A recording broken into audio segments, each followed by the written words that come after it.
இலங்கைக்கு விஜயம் செய்த அமெரிக்க பிரதிநிதி. இந்திய இலங்கை நில இணைப்பு இலட்சிய நடவடிக்கையாகும். இந்திய உயர்ஸ்தானிகர்.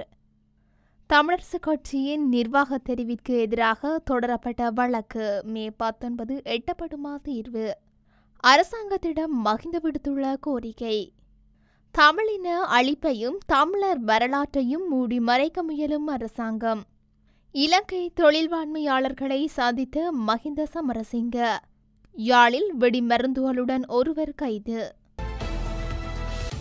தெற்கு மற்றும் மத்திய ஆசிய விவகாரங்களுக்கான அமெரிக்க உதவி ராஜாங்க செயலாளர் டொனால்ட் லூ இலங்கைக்கு உத்தியோகபூர்வ விஜயம் செய்துள்ளார். இம்மாதம் 10-15 தேதி வரையான காலப்பகுதியில் இந்தியா, இலங்கை மற்றும் பங்களாதேஷ் ஆகிய நாடுகளுக்கு உத்தியோகபூர்வ விஜயம் ஒன்றை மேற்கொண்டுள்ள நிலையில் அவர் இன்றைய தினம் இலங்கைக்கு வந்துள்ளார்.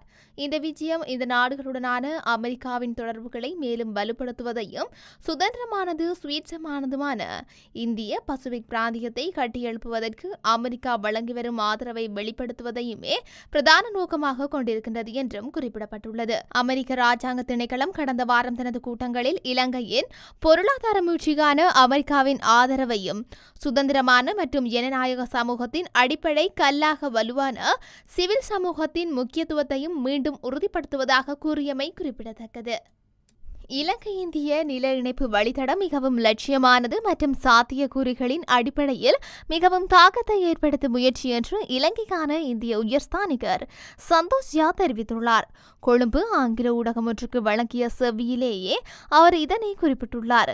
இதுகுறித்து தொடர்ந்து பேசிய அவர், இந்த முயற்சியை மைதானத்தில் உண்மையான செயலாக மாற்றுவதற்கான முதல் படிகளை நாங்கள் எடுத்து வருகின்றோம். கடந்த மார்ச் மாதம் ஜனாதிபதி பணிக்குழு பிரதானி சாகல நாயக்க இந்தியாவிற்கு விஜயம் செய்திருந்தார். இதன்போது இருதரப்பினரும் நில இணைப்பு திட்டங்கள் ஒவ்வொன்றிலும் காலாண்டு மதிப்பாய்வில் ஈடுபடுவதற்கு பரஸ்பரம் ஒப்புக்கொண்டனர். இது பயனுள்ள முன்னேற்றத்தை உறுதி செய்கின்றது.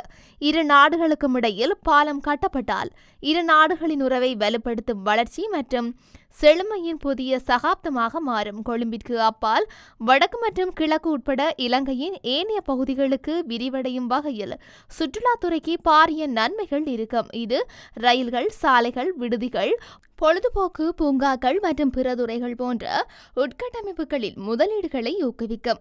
எரிசக்தி, கைத்தொழில் மற்றும் பொருளாதாரத்திற்கான பிராந்திய மையமாக திருகோணமலையை அபிவிருத்தி செய்வதற்கான எமது பகிரப்பட்ட பார்வையையும் ஊக்கத்தையும் பெறும். இந்த திட்டத்தின் சாத்தியமான தாக்கம் நமது சொந்த கற்பனையால் மட்டுமே வரையறுக்கப்பட்டுள்ளது. இது இந்தியா இலங்கை கூட்டுக்கு மாற்றாக இருக்கும் என அவர் மேலும் தெரிவித்துள்ளார். வவுனியாவில் உள்ள இலங்கை தமிழ் அரசு கட்சியின் மாவட்ட கிளை காரியாலயத்தில் கட்சியின் மத்திய செயற்குழு கூட்டம் இடம்பெறவுள்ளதாக தெரிவிக்கப்பட்டுள்ளது. அதற்கமைய எதிர்வரும் 19 தேதி முற்பகல் 10 மணிக்கு குறித்த கூட்டம் நடைபெறவுள்ளது எனவும் தெரிவிக்கப்பட்டுள்ளது. இந்த கூட்டத்தில் கட்சியின் புதிய நிர்வாக தெரிவுக்கு எதிராக தொடரப்பட்டுள்ள வழக்குகள் தொடர்பிலும், ஜனாதிபதி தேர்தலில் தமிழ் பொது வேட்பாளர் ஒருவரை களமிறக்குவது தொடர்பில் தமிழரசு கட்சியின் நிலைப்பாடு என்ன என்பது தொடர்பிலும் ஆராயப்படவுள்ளதாக நிகழ்ச்சி நிரலில் குறிப்பிடப்பட்டுள்ளது. மாவை சேனாதி ராஜா, சரவணபவன் மற்றும் கிழக்கு மாகாண அங்கத்தவர்களான அரியநேத்திரன், ஸ்ரீநேசன் போன்றவர்கள் இலங்கை தமிழரசு கட்சியின் சார்பில் முன்னதாக இடம்பெற்ற மக்கள் மனு கலந்துரையாடலில் பங்கேற்றிருந்தனர்.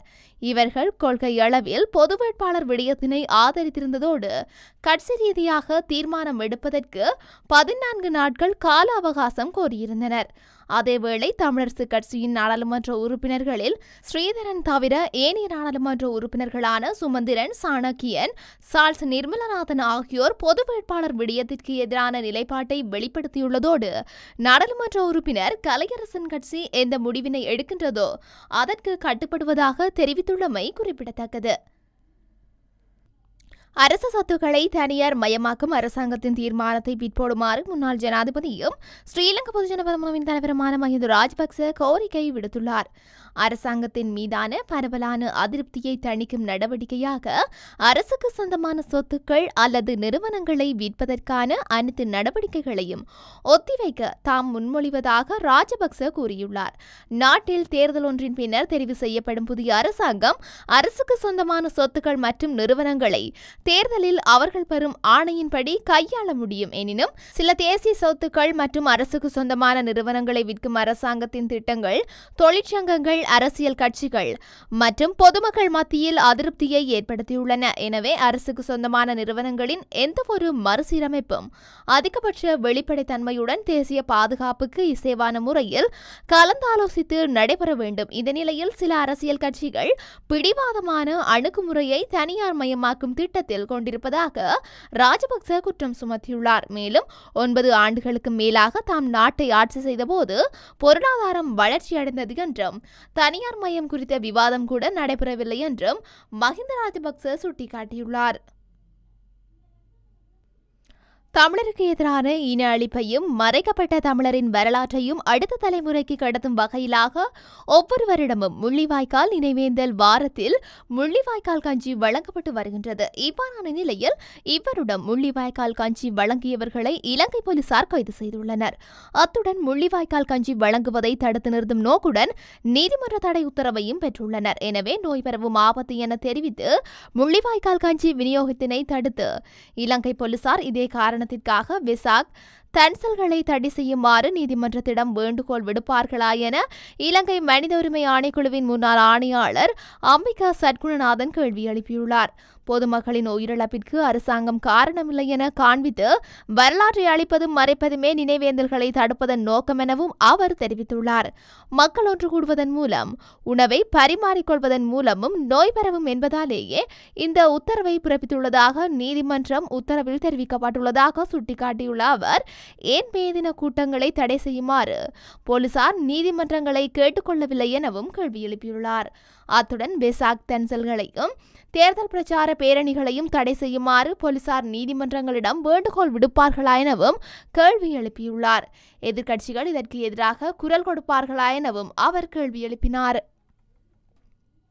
அமெரிக்காவிற்கான இலங்கை தூதுவரான மஹிந்த சமரசிங்க இலங்கையின் தொழில்வாண்மையாளர்களை சிலருடன் விசேட சந்திப்பொன்றை மேற்கொண்டுள்ளார். குறித்த சந்திப்பானது அமெரிக்காவின் வாஷிங்டனில் உள்ள டிசியில் நடைபெற்றுள்ளது. இலங்கை தொழில்வாண்மையாளர்களுக்கான ஹிசாக் நவன்ஜா, நிரோசினி தனுஜா, நுகவல மற்றும் நுசாய் நஜிமுட் ஆகியோர் அரசாங்கம் மற்றும் சமூகம் தொடர்பான தொழில்வாண்மை கற்க நெறியொன்றுக்காக அமெரிக்காவிற்கு விஜயம் மேற்கொண்டுள்ளனர். இதன்போதே மஹிந்த சமரசிங்க அவர்களை சந்தித்து வாழ்த்து தெரிவித்துள்ளார். அதேவேளை இந்த கருத்தரங்கு திட்டமானது அமெரிக்க அரசாங்கத்தின் நிதி உதவியுடன் முன்னெடுக்கப்பட்டு வருகின்றது. மேலும் இந்த கருத்தரங்கில் இலங்கையை பிரதிநிதித்துவம் செய்யும் தொழில்வாண்மையாளர்கள் பெறுமதிமிக்க விடயங்களை கற்றுக்கொண்டு நாடு திரும்புவார்கள் என்று எதிர்பார்க்கப்படுகின்றது. யாழ்ப்பாணம் சாட்டை கடற்கரை பகுதியில் வெடிமருந்துகளை வைத்திருந்த ஒருவர் கைது செய்யப்பட்டுள்ளார்.